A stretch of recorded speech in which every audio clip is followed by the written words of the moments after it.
The workers were relentless in their push. The police, on their part, not ceding ground. The workers had gathered at the entrance of City Hall and littered nearby streets in a move aimed at compelling the county authorities to honor a collective bargaining agreement struck last year, awarding them between 40 and 60% increase in their perks. Na mtu asikuja akatudanganye ati hajui maneno ya hii pesa yetu.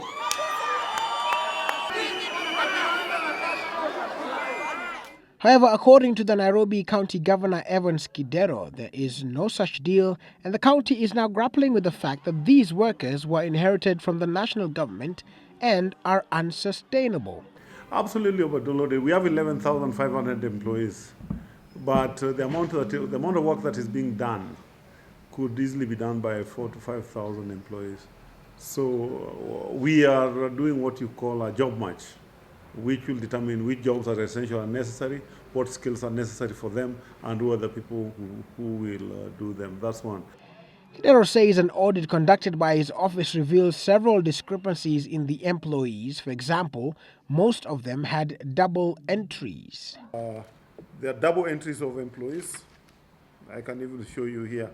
One, Margaret Wambui, is appearing 4 times with 3 different payroll numbers and different IDs.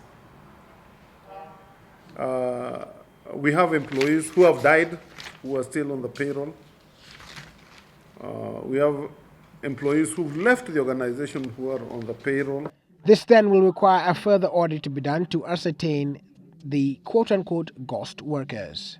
The saying is that at our current level of revenue, we cannot afford to pay the staff we have. But if revenue goes up, we'll even pay them better. This brings to focus just some of the strain that the county governments are going through, even in the transitional phase. In July, Mombasa County government workers staged demonstrations littering streets with garbage as they protested against delays in the payment of 2-month salary arrears. According to Kidero, it has all to do partly with the revenue allocation formula. Costings were not done. They should have been done because that would have given the correct view. And I hope going forward that needs to be corrected. But having said that, there's never ever sufficient resources. So as a county, we are going to try and be self-reliant, make our own money for our development. The industrial court had restrained the employees from going on strike after the county government moved to court. The workers want to compel the county government to implement a collective bargaining agreement dated September 1st last year. The county government says that the revenue it collects from the city was not sufficient to implement the CBA or subsidize the operational costs of services.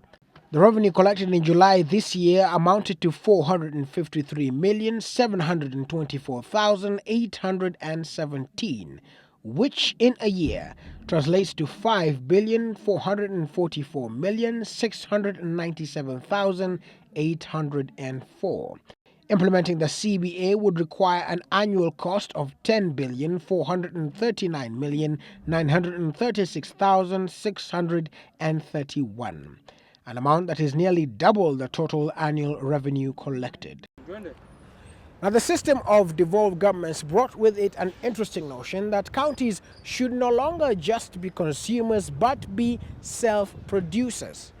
Now, the city of Nairobi now wants to cut its workforce from 11,000 to 5,000. That is what they're comfortable with.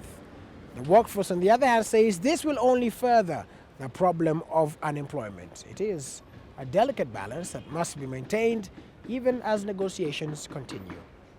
Willis Raburu, Citizen Live at 9 in Nairobi.